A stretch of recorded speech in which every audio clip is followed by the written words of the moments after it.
Professor, eu tô meio em dúvida na parte de separação das caixas. Tem alguma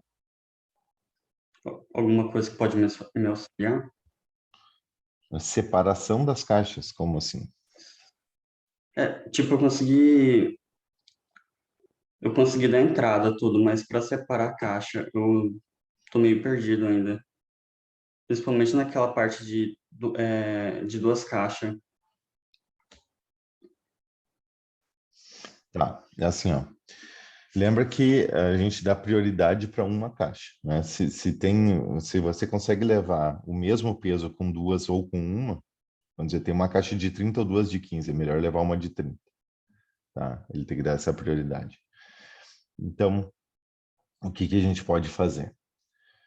Faz um laço de repetição, vendo qual é vamos dizer, a maior caixa que cabe no caminhão, uma só, tá?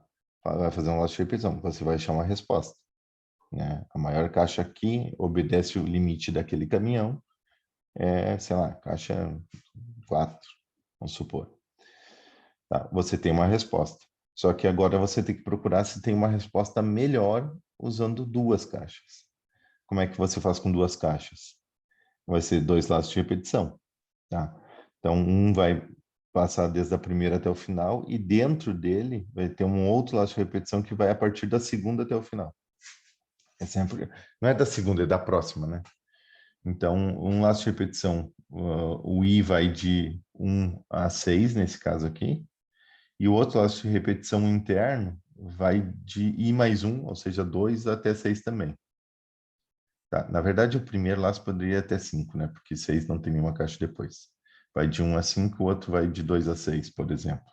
Só que quando esse avançar, vamos dizer que ele estiver valendo 3, o laço externo, o interno vai estar valendo 4, vai ser de 4 a 6. Então você sempre vai percorrer duas, vai fazer todas as combinações de duas caixas, somando a capacidade para ver se alguma supera a capacidade de uma caixa única sendo levada. Aí você vai fazer as condições para ver o que é melhor. Se você não conseguir superar, conseguir só igualar, por exemplo, vai permanecer a solução com uma caixa só, tá? Mas vão ter que ser momentos separados, né? Você vai fazer um momento, vai percorrer procurando uma caixa, depois em outro momento vai procurando duas, isso para o mesmo caminhão, tá? E aí, um cuidado que vocês têm que ter, acho que vários de vocês já devem ter percebido isso, mas eu tenho que ter uma maneira de excluir a caixa, né? Então, ah, existem várias maneiras de fazer isso, né? Uma delas, por exemplo, é eu colocar o peso como um valor negativo. Ou usar um outro vetor para indicar, né, quais as posições de caixas que eu posso levar ou que eu não posso. Aí pode usar um vetor binário com 0 e 1. Por exemplo, as caixas disponíveis com 1, as que não estão disponíveis com 0. Eu sempre consulto esse outro vetor na mesma posição. Então, vou ter um vetor auxiliar que vai ter 6 posições aqui também nesse exemplo, né? Esse é o mesmo número de caixas. E ele vai ver, toda vez que eu tirar uma caixa que eu usar, vamos dizer que eu usei a caixa 2, carreguei no caminhão, aquele outro vetor auxiliar na posição 2, eu posso setar como 0. Então, sempre eu verifico essa condição. Se naquele vetor auxiliar a posição é 1, a caixa está disponível. Se é 0, não está. Se vocês não quiserem usar vetor auxiliar, vocês podem fazer a mesma verificação, mas com peso, por exemplo, aqui. Peso pode ser -1. Levei a caixa 30, substituo o 30 por -1. Ou seja, essa caixa não vai mais ser levada, né? Tem os prós e contras das duas alternativas, né? Então, aí tem que pensar em como vocês vão fazer a resposta, né? Mas daria para fazer dessas duas formas e existem outras também, né? Mas eu acho que dessas duas é o mais comum. Tá, alguém perguntou aqui do trabalho, por isso que eu falei para vocês. É outra coisa que eu tenho que cobrar de vocês. Eu não sei quais são os grupos, vocês não me passaram ainda. Tá? Então, hoje é o prazo final para vocês me dizerem quais são os grupos. Porque lá no AVA eu configuro os grupos, né? Eu não configurei porque eu não tenho os nomes ainda. Então, lá eu configuro os grupos. Eu vou botar nomes, né? Sei lá, grupo 1, 2, 3, 4.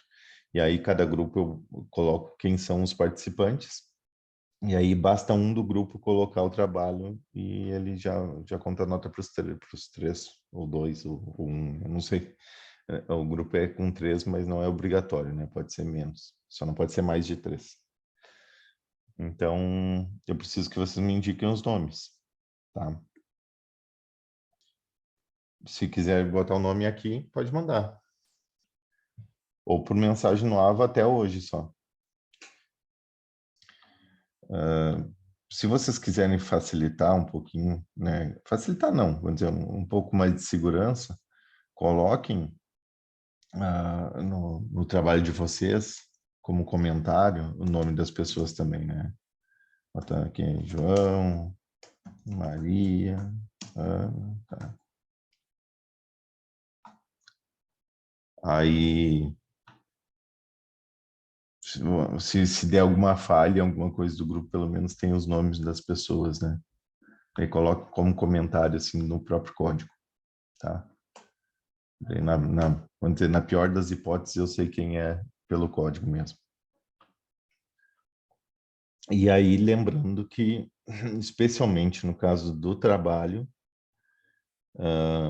o próprio sistema ali verifica se teve plágio ou não e entrega um percentual. Até um determinado percentual é normal ele achar que tem coisas iguais porque são estruturas que são parecidas.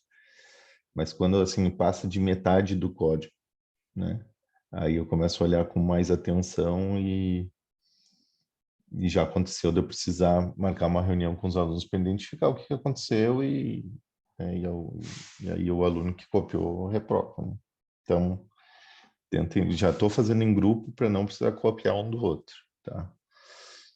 Então, tá, o sistema da prova vai ser semelhante. Tem umas questões teóricas, mas que, assim, teórica, mas, vamos dizer, algumas de múltipla escolha, né? Mas que são relativas a propriedades, né? Ou maneira com que o código funciona. E outras questões que vocês vão precisar, pelo menos uma questão, né? No mínimo uma questão que vocês vão precisar escrever alguma coisa de código mais curto. Geralmente eu não vou pedir o código inteiro, uma função, tá? Eu quero uma função que, sei lá, recebe um vetor e faz alguma coisa, tá?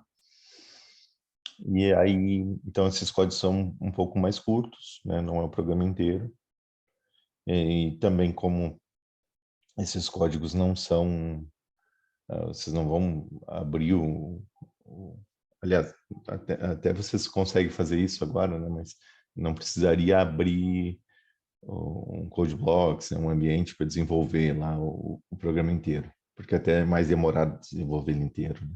Então, geralmente eu peço uma função, um trecho de código um pouco menor e nesses casos, assim, eu acho que vocês conseguiram perceber na última prova, eu também não zero a questão porque, sei lá, em vez de ter um mais lá, a pessoa botou um i mais dentro, sabe? São erros que às vezes dá um desconto, mas sei lá, a questão vale 2 e ele vai ficar com 1,95, sabe? Não, o que eu desconto mais são erros de lógica, né? A pessoa fez uma estrutura, não é que ela errou um sinalzinho ou esqueceu alguma coisa ali, mas que ah, ela realmente errou a lógica, o negócio não vai funcionar, né, do jeito que ela pensou. Aí sim, tá?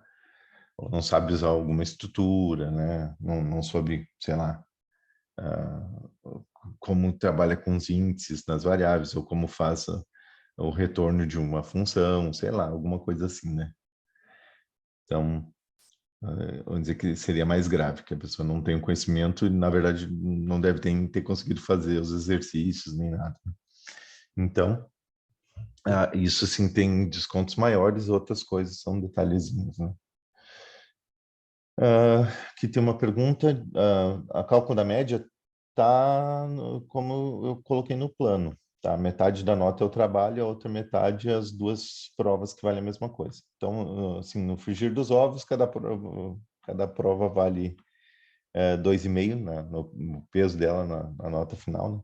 25% da prova. da nota final é a avaliação A, 25% é a avaliação B, 50% é o trabalho. Tá? Com relação ao trabalho, se vocês quiserem, eu posso me disponibilizar, por exemplo, para marcar um atendimento, e aí com os alunos que precisarem, né? Não vou marcar uma aula, mas posso marcar um atendimento no sábado. Mas daí eu peço que mandem para mim até sexta-feira, né? Uma mensagem ali no Ava, e aí a gente marca um horário. Provavelmente sábado, mais para o fim da manhã, tá? Se não precisar, aí tranquilo. Semana que vem vai ser bem corrida, porque é a última semana de aula e ainda tem as apresentações de TCC, né? Eu estou em banca de 6 trabalhos, então também corrida ainda tem reunião, tem que corrigir prova, tem bastante coisa para fazer.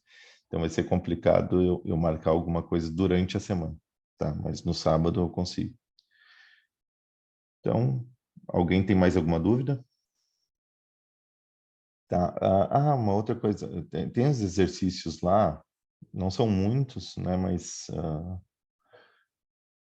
eu acho que tem um exercício que não usa função, os outros todos usam e vários usando estruturas homogêneas, que quando a gente usa função e estrutura homogênea, na verdade a gente está usando tudo, porque está usando laço de repetição, está usando tudo desde o começo, né? Que eu disse que a matéria é cumulativa.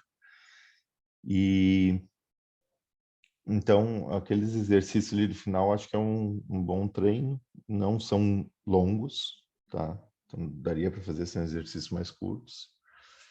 E acho que tem um deles que tem um detalhezinho aí, mas se vocês precisarem, só me chamem no Ava que eu posso disponibilizar a resposta também, né? Embora o ideal seja vocês tentar fazer, mas eu sei também que, assim como eu estou na correria no final de semestre, eu acho que vários de vocês devem estar também, tá?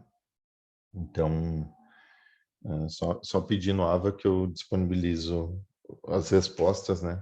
Não para vocês copiarem, mas pelo menos para agilizar um pouco o entendimento, eu acho que funciona. Tá? Se não tiver mais perguntas, então vou encerrando já a aula. Então vou encerrando qualquer coisa, como sempre, né? Estou disponível lá no Ava, lá por mensagem, e vocês têm o grupo da monitoria, né? Corra atrás do monitor aí, se tiver com dificuldade, principalmente no trabalho, tá bom? Então, até a semana que vem, pessoal.